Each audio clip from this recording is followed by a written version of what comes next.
प्रसंग चल रहा है कि नारद जी अपने बारे में बतला रहे हैं किनको, व्यासदेव कि अपनी स्टोरी बता रहे हैं, अपना केस स्टडी बता रहे हैं कि मैं किस प्रकार से भक्ति में जुड़ा।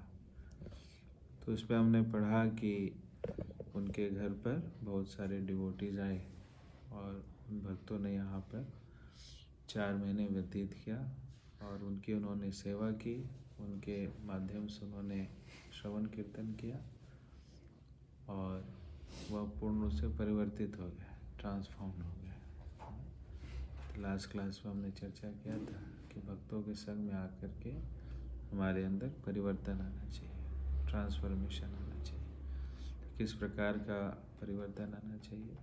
हर एक प्रकार से परिवर्तन आना चाहिए, इंटरनली भी और एक्सटर्नली भी। एक्सटर्नल चेंजेस तो हम देख लेते हैं कि हमारे वेशभूषा में बदलाव आ जाता है ना, हमारा बाल जो है वो छोटा हो जाता है, दाढ़ी मूंछ कट जाता है, धोती कुर्ता पहनने शुरू कर देते हैं, लेकिन तिलक लगाने लगते हैं, कंठी पहनने लगते हैं। और तो ये बाह्य चेंजेस है, बदलाव है ना। और आंतरिक बदलाव क्या होता है कि हमारी जो विचारधारा होती है वो बदल जाती है। जो भौतिक विचारधारा है वो बदल करके आध्यात्मिक विचारधारा हो जाती है। भौतिक विचारधारा क्या होती है कि जिसमें व्यक्ति अपने लिए जीता है, अहम ममेती के लिए जीता है, सेल्फ सेंटर्ड रहता है और उसकी सोच केवल अपने तक ही सीमित है। और जो आध्यात्मिक विचारधारा है उसमें बीच में केंद्र में भगवान होते हैं, भगवान की सेवा होती है। भौतिक विचारधारा में व्यक्ति अपनी सेवा में लगा है, लेकिन आध्यात्मिक विचारधारा में व्यक्ति भगवान की सेवा में लगा है ना। और वह अहमियती से उठ करके कृष्णा एंड कृष्णास पे चला जाता है।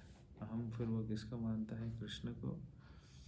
और ममेती किसको मानता है? कृष्ण के संबंधित जो चीज़ है उसको। तो कृष्ण से संबंधित तो हर एक चीज़ है। ईशावास्यमिदं सर्वम यत्किंचित जगतां जगत्, एवरीथिंग बिलोंग्स टू कृष्ण। हर एक चीज़ भगवान की संपत्ति है ना। तो फिर हर एक चीज़ को भगवान की सेवा में लगाना शुरू कर देता है। जो भौतिकतावादी लोग होते हैं वो अपने लिए हर एक चीज़ को लगाना शुरू कर देते हैं।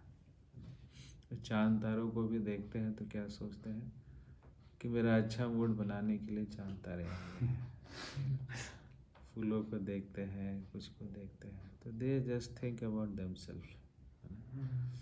But when devotees sees all those things, they think in relation to Krishna. हर एक चीज़ को फिर भगवान से जोड़ते हैं। तो इस प्रकार से मानसिकता का बदलाव है। दिखने में हर एक चीज़ वही होती है, चेंज किस में होता है? माइंडसेट में होता है, how we think. So with the association of devotee such type of changes should be there. फिर बिहेवियर में चेंजेस आने शुरू होते हैं कि आप देखेंगे कि जो मेटेरियलिस्टिक थॉट के हैं उनका बिहेवियर बहुत एरोगेंट सा होता है, बहुत र्यूड से होते हैं। और सॉफ्ट भी होंगे तो फिर अपने लिए ही होता है, उनके लिए, है कि नहीं। लेकिन डिवोटीज़ का जो बिहेवियर है वो बहुत ही जेंटल हो जाता है, जेंटल मैनली बिहेवियर। इसको प्रभुपाद जी कहते हैं कि how a devotee is known by his gentle manly behaviour. एक भक्त को कैसा होना चाहिए? बहुत ही जेंटलमैन होना चाहिए, he is a sober person. और जो क्वालिटीज़ हैं, भक्तों के 26 गुण हैं, उन 26 गुणों को धीरे धीरे विकसित करने का प्रयास करता है। और उसमें से सबसे प्रथम गुण जो है वह विनम्रता का है। अमानित्वम मधव्यत्वम, विनम्रता, humility, this is the root of all the qualities. जितने भी दैवीय गुण हैं, सभी दैवीय गुणों की जो शुरुआत होती है वो विनम्रता से होती है। जितने भी आसुरिक गुण हैं उनकी शुरुआत कहाँ से होती है? अहंकार से होती है।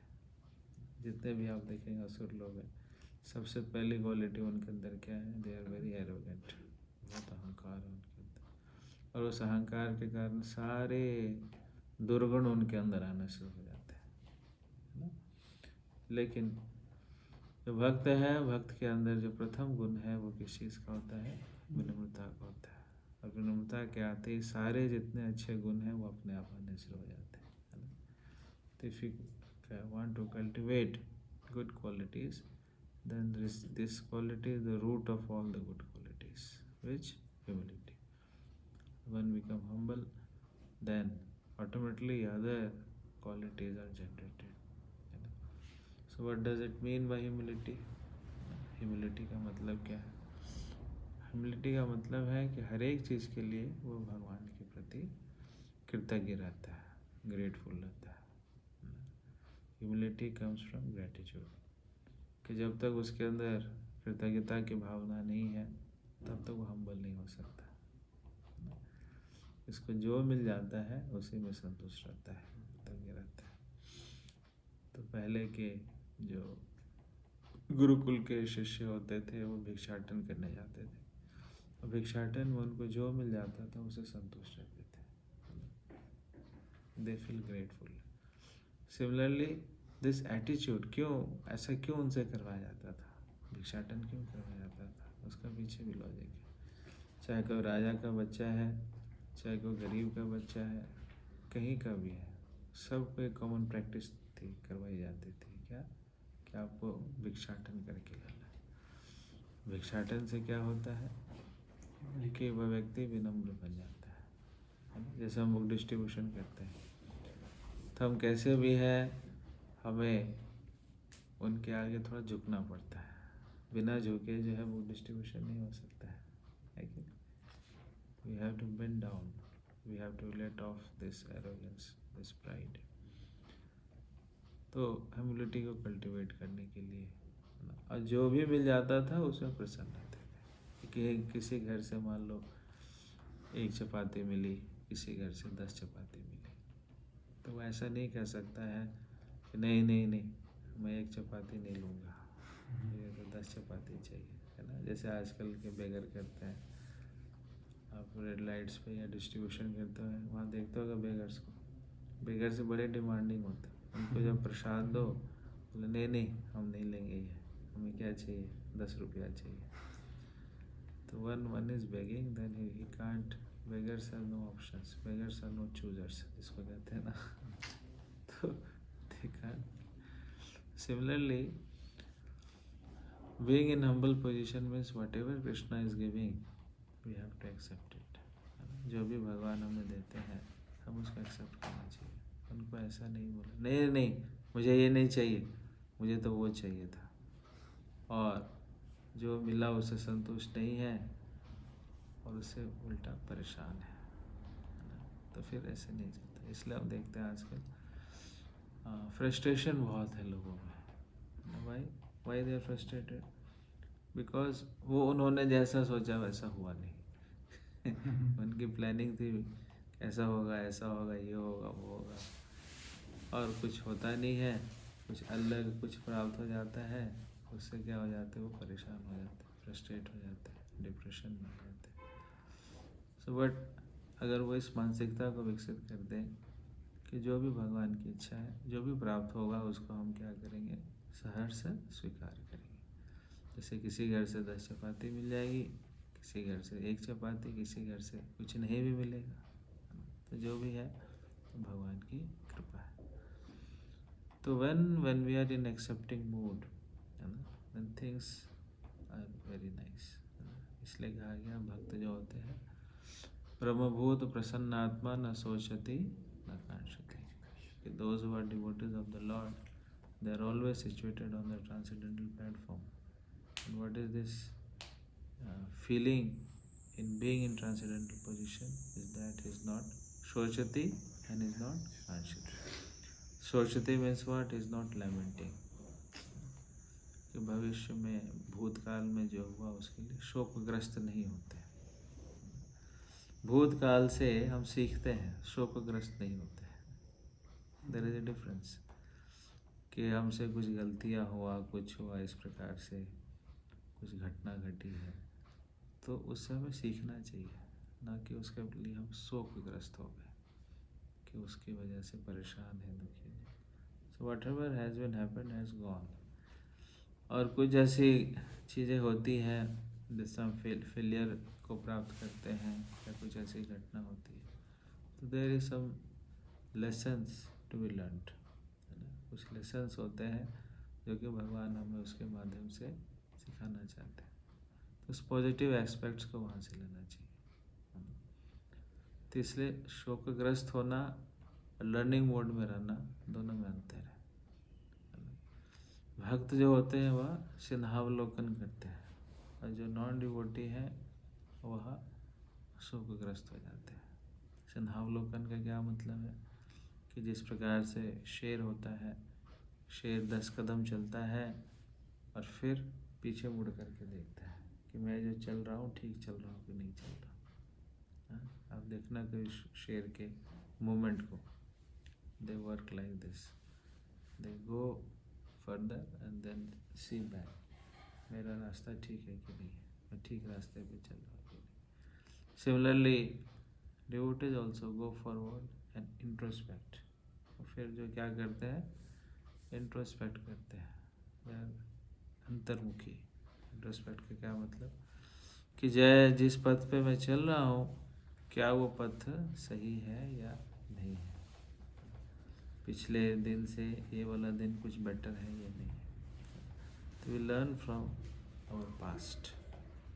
अगर सेम मिस्टेक्स बार बार कर रहे हैं, पास्ट में भी वही गलती किया, अभी भी वही गलती कर रही है, that means we are not learning. इसका क्या मतलब, हम सीख नहीं रहे कि गलती किया फिर गलती किया फिर गलती किया, सेम गलती किया जा रहा है, इसका मतलब इज नॉट लर्निंग। तो past is meant for learning.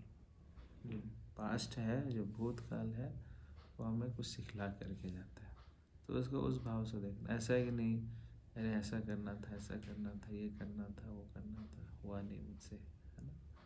So this is not good. You have to learn it and then apply in the future, है ना। जो भूतकाल में हमने सीखा उसको क्या करना है, भविष्य में अप्लाई करना है ना, प्रैक्टिकल उसको अप्लाई करना है। भविष्य को लेकर के बहुत ज़्यादा चिंतित नहीं रहना चाहिए ना। ये अभी हम देखते हैं कि आज के समय में they think too much of the future, भविष्य में क्या होगा, इसके बाद क्या होगा, अब क्या होगा अब तो कौन बता सकता है। But we should be hopeful that जो भी होगा भगवान की कृपा से अच्छा होगा। तो भूतकाल की चीज़ों को हम ग्रहण करते हैं, शिक्षा प्राप्त करते हैं, और भविष्य को उसमें हम अप्लाई करते हैं। This is the way of doing the things. इसलिए न शोषति न कांक्षति, तो तब जाकर के वह ब्रह्मभूत में रह सकता है, तब जाकर वह दिव्य अवस्था को प्राप्त कर सकता है। लेकिन इसके लिए हमें स्पिरिचुअल स्ट्रेंथ चाहिए। बिना स्पिरिचुअल स्ट्रेंथ के, मटेरियल स्ट्रेंथ से ये पॉसिबल नहीं है। हम देखते हैं इतने बड़े बड़े मोटिवेशनल स्पीकर हैं, लेकिन स्पिरिचुअल स्ट्रेंथ नहीं है। Lack of spiritual strength, they again go down, वह भी परेशान हो जाते हैं, वह भी डिप्रेशन में आ जाते हैं, उनको भी और कोई किसी और का मोटिवेशन चाहिए है ना। जैसे यूएस में हम देखते हैं कि एक साइकेट्रिस्ट जो है वो दूसरे साइकेट्रिस्ट के पास जाता है कि मैं परेशान हूँ, बोले आप तो साइकेट्रिस्ट हो, बोले why, because there is no spiritual strength. तो we need spiritual strength. Physical strength तो हमें प्राप्त होता है किस प्रकार से, जब हम भोजन करते हैं, खाते हैं, पीते हैं, उस समय क्या मिलता है, शारीरिक शक्ति मिलती है। लेकिन आध्यात्मिक शक्ति भी आवश्यक है। आध्यात्मिक शक्ति के माध्यम से ही हमारी प्रगति हो सकती है, या हम फुली मोटिवेटेड रह सकते हैं। Spiritually person can only be fully spiritually motivated. जिसके अंदर स्पिरिचुअल स्ट्रेंथ नहीं है, उसका मोटिवेशन ज़्यादा लंबा नहीं चलेगा, बिकॉज वो टेम्पररी है। स्पिरिचुअल मोटिवेशन जो है वह परमानेंट है। तो इसलिए we have to go for spiritual nourishment. When we are spiritually nourished, then automatically all these qualities become manifest। इसलिए भागवत में छठे स्कंद में बताया गया है कि जो हरि का भक्ति में लग गया है, यस्यास्ति भक्ति भगवती किंचना समासते सुरः, कि जितने भी गुण हैं, देवताओं के गुण हैं, वो उसके अंदर जो है प्रवेश हो जाते हैं, मैनिफेस्ट हो जाते हैं। किसके अंदर? जो भगवान की भक्ति में लग गया है। ऐसा ही है, उसने जड़ को पकड़ लिया। जड़ में हम पानी देते रहेंगे तो अपने आप धीरे धीरे उसमें फल भी आएगा, फूल भी आएगा, सब कुछ आएगा, अच्छी अच्छी चीज़ें आएंगी। उसी प्रकार से हम सब का जो बीज है वो क्या है? अच्छे व्यक्ति का बीज है, भगवान का बीज है। लेकिन भगवान खुद कह रहे हैं, मैं वांशो जीव लोके जीवता सनातन, we are part and parcel of Krishna. तो उस बीज को फ्रैक्टिफाई करना। बीज कैसे फ्रैक्टिफाई होता है? जब उसमें नियमित रूप से पानी देते हैं। तो पानी क्या है हमारा? श्रवण कीर्तन। जब नियमित रूप से श्रवण कीर्तन होता रहेगा तो धीरे धीरे बीज अंकुरित होगा। अंकुरित के बाद उसमें पौधा लगेगा, पौधे के बाद वो पेड़ बनेगा, पेड़ के बाद उसमें अच्छे अच्छे फल आएंगे। लेकिन इसमें थोड़ा समय लगता है, एकदम से नहीं कि बीज मिला और पानी डाला फल आ गया। जैसे आम का पेड़ है, आम के बीज को आप लगाओगे, आम के पेड़ के बीज को, कितने दिन में फल आता है? सालों बाद आता है। It takes time. उसी प्रकार से हम सबको यह बीज है ना, लेकिन इसमें थोड़ा समय भी लगता है।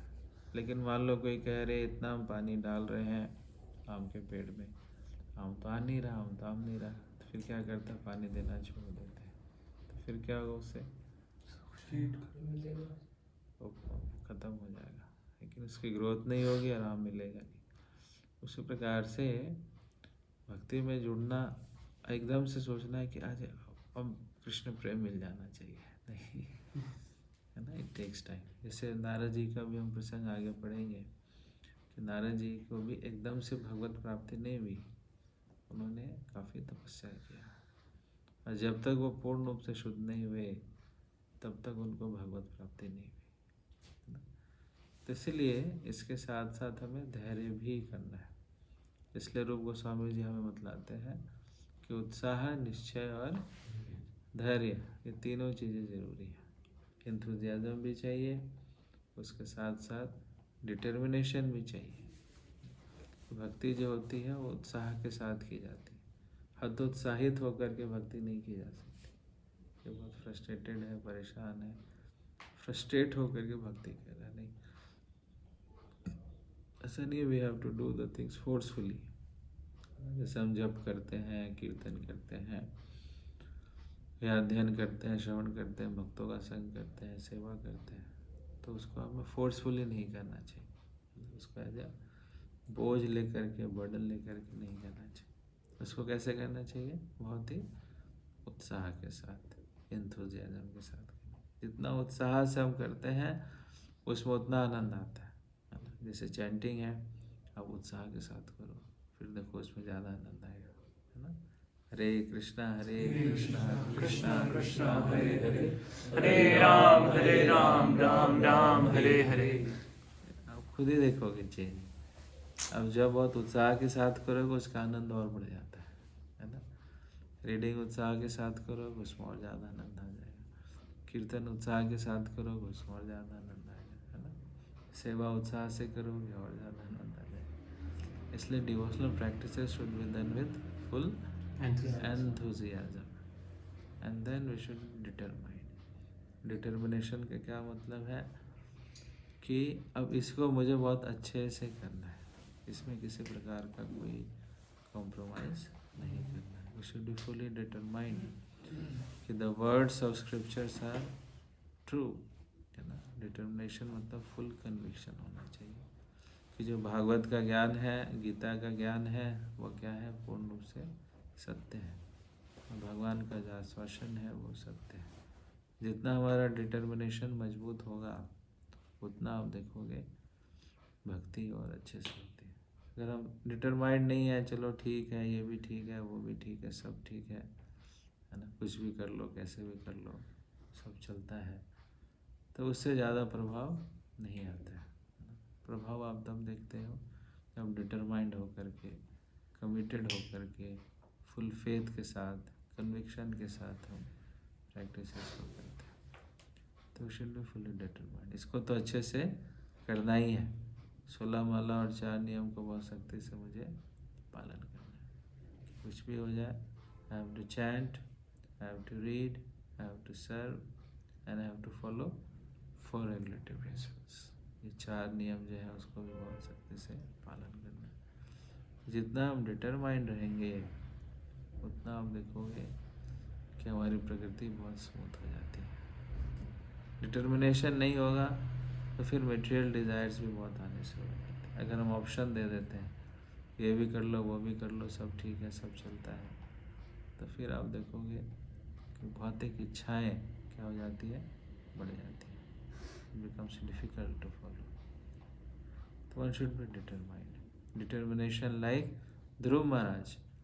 ध्रुव महाराज को कहा गया कि आप तो छोटे बालक हो, आप क्यों जा रहे हो वन में, वहाँ पे शेर है, भालू है, चीता है, अकेले जा रहे हो, 5 वर्ष के बालक हो। लेकिन नहीं, नारद जी आपको कुछ पॉजिटिव बताना है तो बताओ। अगर मुझे आप डिस्करेज कर रहे हो तो फिर मैं आपकी सलाह को नहीं सुनूंगा। लेकिन ऐसे हिरण्यकशिपु ने प्रहलाद महाराज को कहा कि छोड़ दो विष्णु को, भगवान तो मैं ही हूँ। तो उन्होंने भी बहुत पोलाइटली उनको रिफ्यूज़ कर दिया, but he was determined to follow the path of devotion. Similarly हमारे आसपास भी कई लोग हो सकते हैं कि जो हमें कहें कि यह क्या कृष्ण भक्ति में लग गए, है ना, अभी तो तुम जवान हो, है ना, हम तो बूढ़े हो गए, खैर लेकिन तुम तो जवान हो, तो इसलिए क्या करो, eat drink and B Mary, खाओ पियो और ऐश ऐश करो, ऐसे सलाह दी। मत जाओ मंदिर, मत माला करो, इस प्रकार से। लेकिन भक्त जो होते हैं वो क्या होते हैं, डिटरमाइंड होते हैं। नहीं, बहुत मुश्किल से मुझे मनुष्य जीवन प्राप्त हुआ, मनुष्य जन्म पाया, बहुत मुश्किल से मुझे मनुष्य जीवन प्राप्त, और इस मनुष्य जीवन में भक्तों का संग प्राप्त हो गया, तो इसको मुझे अब नहीं खोना है। और भक्ति करने का जो अवसर प्राप्त हुआ है उस अवसर का मुझे बहुत अच्छे से लाभ उठाना है ना। इसको कहते हैं determination. amid all negative circumstances that person is fully determined to follow the path, उसको कहते हैं डिटर्मिनेशन। जैसे सेना में आर्मी को हम देखते हैं कि कुछ भी हो जाए वो डटे रहते हैं, चाहे कितना आंधी तूफान ठंड कुछ भी आ जाए, उनको कहा गया वहाँ खड़े रहना तो खड़े रहेगा, वो कहीं हिलेगा तक, जब तक उसका बॉस, उसकी जो अथॉरिटी है उसको जब तक बोलेगी नहीं तब तक वहाँ से हिल नहीं सकता। He determined to follow the instruction of his superiors. Similarly devotees are determined to follow the instructions of Krishna and senior Vaishnavas. भगवान और उनके भक्तों की निर्देशों को पालन करने के लिए वह पूर्ण रूप से निश्चयकृत रहता है, डिटरमाइंड रहता है। जैसे प्रभुपाद जी डिटरमाइंड थे कि मेरे गुरुजी ने मुझे आदेश दिया है क्या करने के लिए, पाश्चात्य देशों में जाकर के प्रचार करने के लिए, और डिटरमाइंड थे। कितना उनको दिक्कत आया, भारतवर्ष में किसी प्रकार की उनको सफलता नहीं मिली, किसी ने उनको सपोर्ट नहीं किया, लेकिन फिर भी प्रभुपाद जी डिटरमाइंड थे, अकेले निकल गए। कोई सोच भी नहीं सकता, जलदूत में, जहाज में, 70 वर्ष की अवस्था में अकेले निकलना इतना आसान नहीं है। और कहाँ पे जाएंगे, कहाँ रहेंगे, क्या कौन मिलेंगे, एकदम न्यू लैंड था, फॉरेन लैंड था। लेकिन he took this challenge. You are determined. So with determination we get the strength, we get the blessings, we get the empowerment. जब हम डिटरमाइंड हो जाते हैं तो हमें शक्ति मिलती है, हमें एम्पावरमेंट मिलता है। जैसे प्रभुपाद जी वहाँ पे गए, he was fully empowered, उनको जो है गुरु और कृष्ण की जो है एम्पावरमेंट, तभी तो इतना प्रचार कर पाए। कहाँ से वो शक्ति मिल रही थी? कौन उनको शक्ति दे रहा था? भगवान और उनके गुरु जी दे रहे थे। इसी प्रकार से जब हम डिटरमाइंड होते हैं तो हमें शक्ति मिलती है। डिटर्मिनेशन हमें कल्टीवेट करना है, और जो स्ट्रेंथ है वो हमें कौन देंगे? वो गुरु और कृष्ण देंगे। गुरु और कृष्ण क्या देखते हैं कि यह व्यक्ति कितना डिटरमाइंड है। हमें ये नहीं देखना हमारे पास शक्ति कितनी है, हमें ये देखना है कि हम डिटरमाइंड कितने हैं। Strength will be given, strength जो है वो दिया जाता है, भगवान देते हैं। इस प्रकार से उदाहरण देते हैं कि एक पक्षी था, है ना, स्पैरो।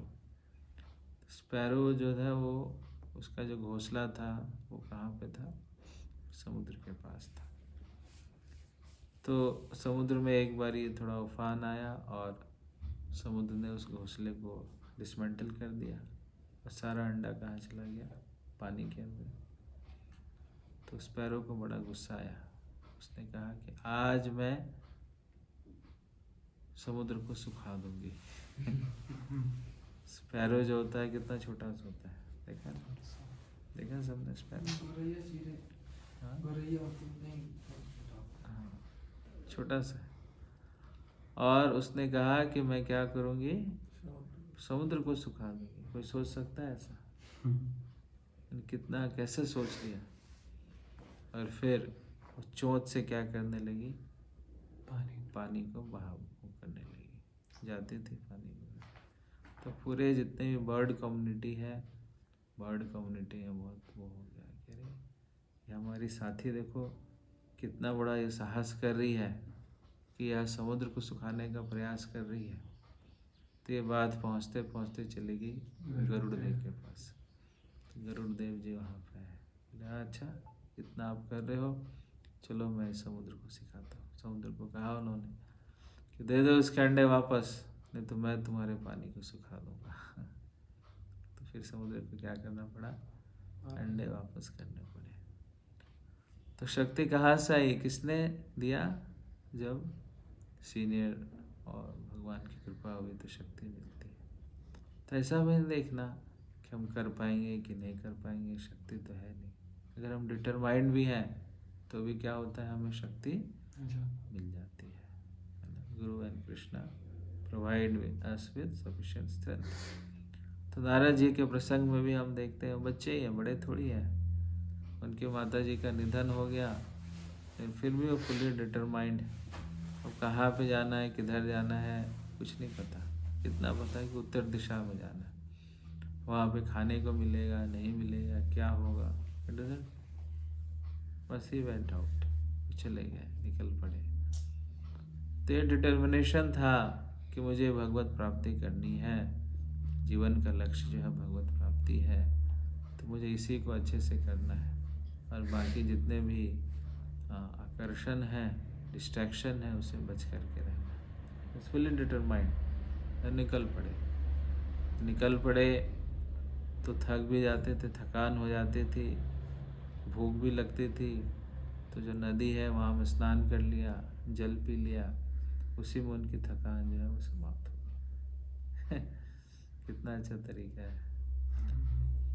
खाली पानी पी लो, नहा लो, बस उसी में। तो बॉडली नीड्स जो है वैसी है।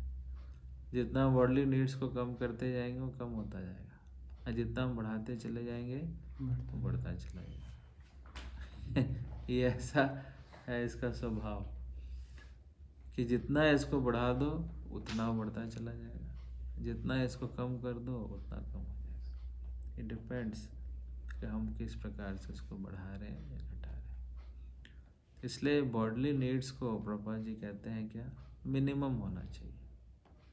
तो इसलिए 7 पर्पसेस ऑफ इस्कॉन में प्रभुपाद जी ने एक पर्पस हमें यह भी दिया है, सिंपल लिविंग हाई थिंकिंग। हमें जो है सिंपल लिविंग को अंगीकार करना है, बॉडली नीड्स को बेयर मिनिमम तक लेकर के जाना है, कम से कम में जितना हो जाए।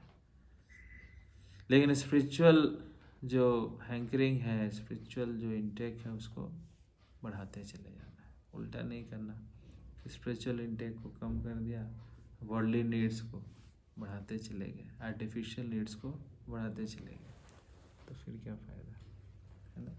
Human life is meant to reduce the worldly needs and go for spiritual needs.